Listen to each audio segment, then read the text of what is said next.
Hello my loves, hope you're doing well. Welcome back again to another episode of Cooking with Sarah's Kitchen. And in this video guys, you can see we are making flavorful, delicious, filling stew.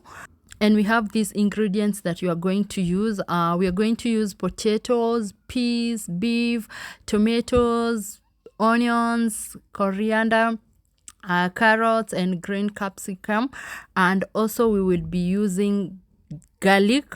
So stay tuned guys so that you get to see how I will be making my stew guys. Kama kawaida tutaanza kwa kitunguu. We are going to cook it until it is golden brown. Ndio hiyo kitunguu yetu tunaiweka kwa sufuria. We are going to use around 3 tablespoons of cooking oil, as you can see guys.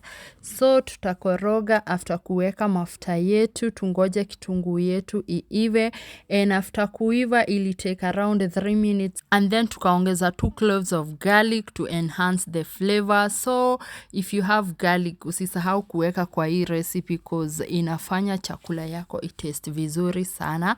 Yeah, after that guys, tutakoroga for around 2 minutes ndio our garlic iive before we go in with our tomatoes. You can see our tomatoes, and of course ndio upate thick soup, you have to be generous with your tomatoes guys. Na ndio pia your tomatoes iive haraka unaweka salt na unafunikia. So mine took around 5 minutes. After 5 minutes ndio tukakoroga na zilikuwa zimeiva. So guys, kindly go subscribe, watch and share my channel, and thank you so much for the support. Before I say that, asanteni sana kwa kunisaidia kufika hapa guys. On to the next thing, nikaongeza my potatoes. Of course lazima ningeweka potatoes since kuna kabibi katakuwa kanakula chakula hapo, so I had to add potatoes. And also these recipes saa zingine inatakanga potatoes kwa watu wa mrema sana sana.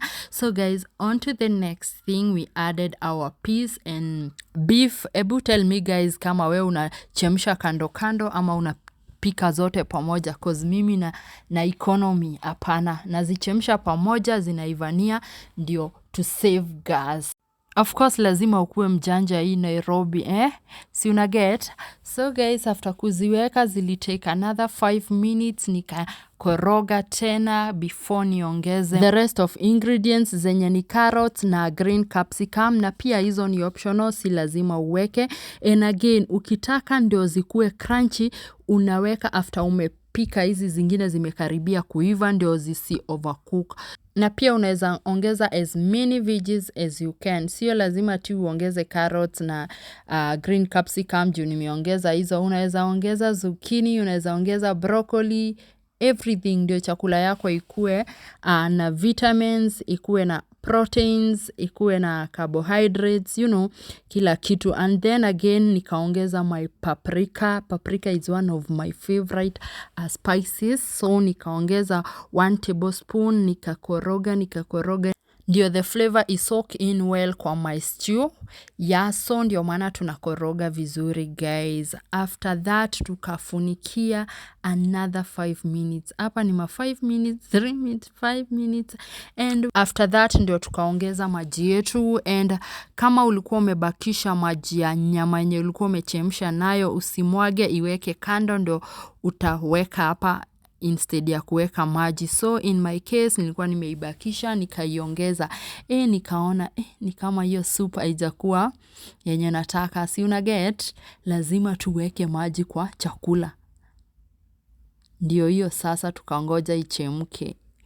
Ndio after another 10 minutes guys, chakula yangu ikaiva. And usishangae ni nini hiyo iko kando, nilikuwa nachemsha rice cause this stew inataka rice ama chapati. Na sikuwa na nguvu ya kutengeneza chapati, so nika decide wacha nichemshie rice. And guys, the last thing we are going to add is coriander. Coriander nayo si unaelewa ina enhance flavor kwa chakula zako, so usisahau kuweka dania kwa stew ndio it taste vizuri guys. And I think that's it for today. I hope kuonyesha how to cook this stew. Next time go try and let me know in the comment section. Si unaona venye ilitana kukua. So unaweza ongeza maji kama una feel itakuwa imekauka sana, and again unaweza kula hivyo. So in my case nilikula tu hivyo cause I felt hiyo ndio ilikuwa iko sawa na mimi. So guys, I think I've explained, and tell me what you think in the comment section. And that's my dinner, guys. You can see. Yeah. We see you in the next one. I love you guys. Bye bye.